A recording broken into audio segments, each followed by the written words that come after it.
Salut la Dream Team! Aujourd'hui nous sommes pour la réouverture de Disneyland Paris. En avant-première pour tous ceux qui possèdent un pass annuel. Et donc voilà notre ressenti par rapport aux gestes barrières. Alors honnêtement, ils ont été très respectueux, les personnes qui étaient devant et derrière nous. Donc ça allait. Je ne sais pas si ça vient du fait que ce sont des passes annuelles ou si ce sont juste parce que les gens sont soucieux de ce qui se passe et du virus.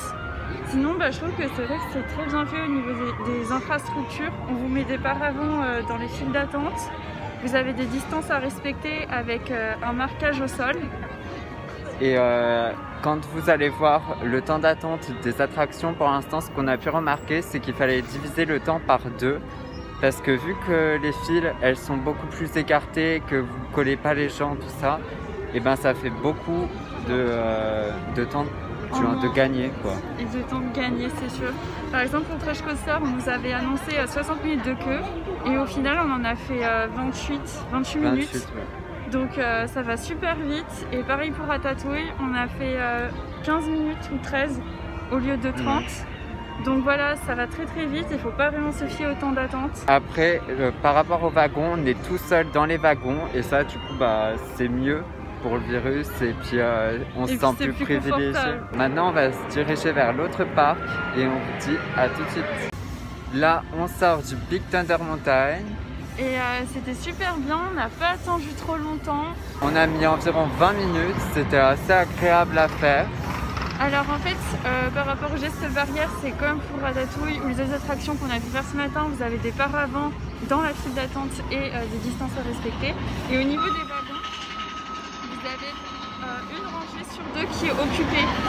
Donc ce qui fait que vous avez personne qui est devant vous en fait, ou derrière vous. Mais sinon après vous n'êtes pas tout seul dans le wagon, contrairement à Ratatouille ou encore au Rush Coaster. Oui, parce que là c'est vraiment en train, donc ils veulent quand même rentabiliser le nombre de personnes qui rentrent dedans. Surtout que c'est une attraction phare de Disneyland Paris et qui a beaucoup d'attentes habituellement. Entre temps, nous avons fait Peter Pan. Alors c'était très bien, on n'a pas beaucoup attendu, on a fait 25 minutes au lieu de 35. C'était vachement sympa, on était tout seul dans le bateau. Et après on a enchaîné avec Pinocchio. Et là aussi, ça n'a pas mis longtemps, ça a mis à peu près 5-10 minutes à tout casser. Et là par contre, vu que les wagons ils ont 3 rangées, il y a la rangée de devant qui est occupée, la deuxième rangée libre et la rangée arrière qui est occupée. Voilà, donc là ça allait bien. Par contre là on vient de sortir d'Hyperspace Mountain. Et on peut vous dire qu'on a eu un peu le tournis parce que on pense qu'à cause des masques, on a eu un petit manque d'oxygène. Voilà. Et avec les 360, c'est pas le mieux à faire. Exactement. En fait, le problème, c'est que si vous avez fait en plus des attractions juste avant et que vous êtes un peu épuisé, voire à bout de souffle, ne faites pas Hyperspace Mountain. Nous, on n'est jamais malade, on n'a jamais le tournis quand on fait des attractions sensations fortes. Et là, pour une fois, ça nous a quand même un petit peu travaillé. Vraiment, j'ai trouvé que faire cette attraction avec un masque, c'est pas le top. Et ça peut vous rendre malade, alors que vous ne l'êtes pas en temps normal. Voilà, donc si vous êtes malade un peu avant quand on ne portait pas de masque, là c'est vraiment évité. C'est pire. Sinon en termes d'attente, on n'a pas attendu, en fait on a fait limite que marcher. Voilà, vous faites tout le tour comme la queue normale et vous attendez pas. Il y avait 5 minutes d'attente et en effet il y avait 5 minutes le temps de faire tout le tour à pied. Du coup on a pu faire entre temps le train qui fait le tour complet du parc. Le bilan du train, parce qu'on ne l'avait jamais fait, c'est vraiment un train, il n'y a rien de très spécial. On voit juste quelques passages de Pirates des Caraïbes mais pas trop. Et après il y a... Avant, il y avait quelque chose, mais pas extraordinaire. Voilà, vous verrez pas des décors en plus par rapport à ce qu'il y a dans le parc, mis à part au tout début où vous avez des coyotes qui se promènent dans je ne sais pas trop ce que c'est. C'est pas incroyable. On a attendu combien de temps? 1 heure? 1 heure. On a attendu 1 heure, ça a été la plus grosse attente de la journée. Et je trouve que ça les valait pas. Pas du tout même. Voilà, donc ceux qui ne l'ont jamais fait, ne le faites pas parce que ce train, c'est pas le train d'Embo, ça va pas un tout petit peu vite, c'est pas le train de la mine, ça va pas super vite et en plus de ça, les décors ne sont pas extraordinaires. On voit pas spécialement le parc et ça, c'est un gros reproche parce que tant qu'à faire le tour du parc, au moins qu'on puisse le voir. Il y a eu beaucoup de passages où on était avec uniquement que des arbres en fait. Et du coup voilà, on n'avait pas une vue extraordinaire. On a même vu aussi les backstage avec les voitures des cast members, voilà. tout ça. Enfin, moi c'est le genre de truc qui ne m'intéresse pas trop. Après ça peut plaire à certaines personnes, mais je trouve que pour 60 minutes de queue et juste faire un tour en train sans avoir un décor spécifique, ça vaut pas le coup. Vous avez mieux compte à marcher que de prendre le train, puisqu'il y a énormément d'attentes, on le répète encore une fois. Sinon, à part ça, on a fait Star Tour. Pour Star Tour, on nous avait annoncé 25 minutes de queue, et en fait, on a fait la queue presque depuis l'extérieur. On a pris peur, on s'est dit non, mais il y a bien plus. Mais en fait, non. Il y avait même un peu moins. Il y avait même moins que 25 minutes. Avec les gestes barrières, les distances, tout ce qu'il y a au sol, bah, ça gruge un petit peu la queue et le temps d'attente. Surtout qu'en plus, il n'y a plus de fast-pass qui peuvent passer aussi.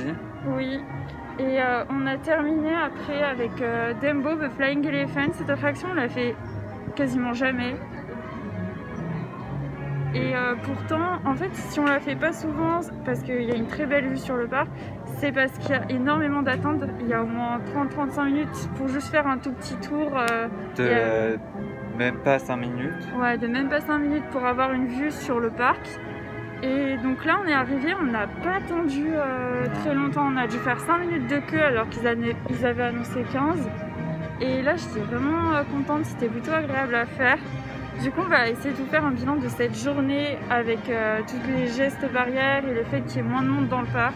Au niveau des gestes barrières, les gens ils ont été dans l'ensemble plutôt rigoureux dessus.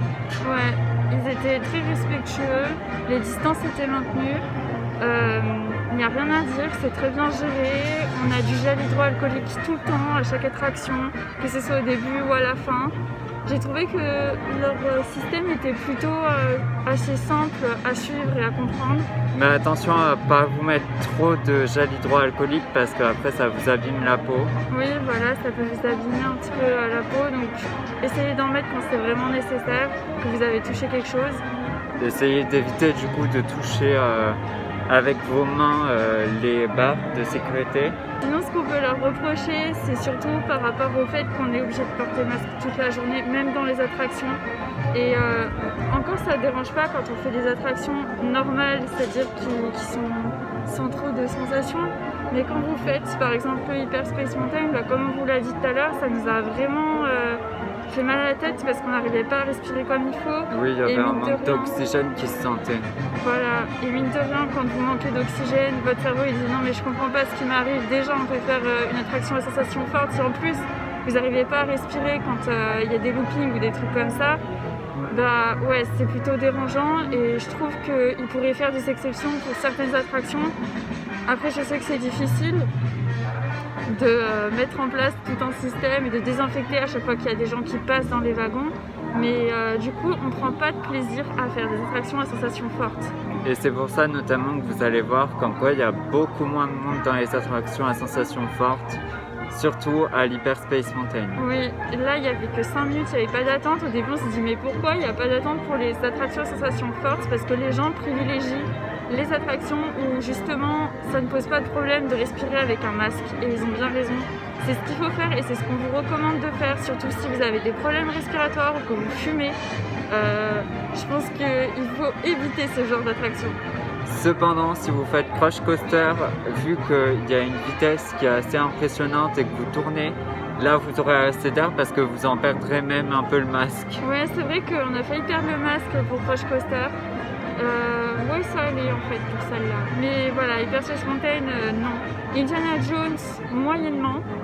Vous pouvez le faire, mais il y a juste au moment du looping où ça peut un peu vous couper la respiration. Oui, ou vous donner quelques vertiges. Oui, mais sinon ça va, ça allait dans l'ensemble. Et je tiens à le dire et à le redire pour ceux qui ne nous suivaient pas jusqu'à présent ou qui n'ont pas vu toutes nos vidéos.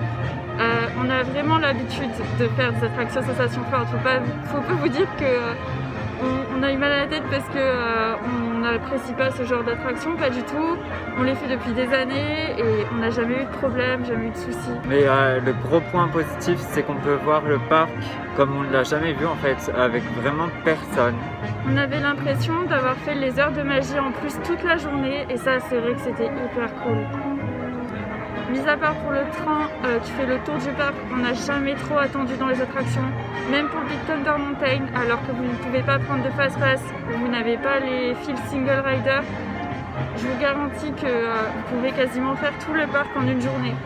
Le maximum qu'on a dû faire, c'était 30 minutes, à part le train du coup. Mais sinon, à part le train, on a vraiment fait des attractions qui ne duraient pas longtemps. Ouais, c'est vrai. Donc voilà, on va se quitter là-dessus. On espère que la vidéo vous aura plu. Et que vous allez passer un super séjour à Disneyland Paris si ce n'est pas encore fait. Et on se retrouve très vite pour de nouvelles aventures. Ciao, Ciao.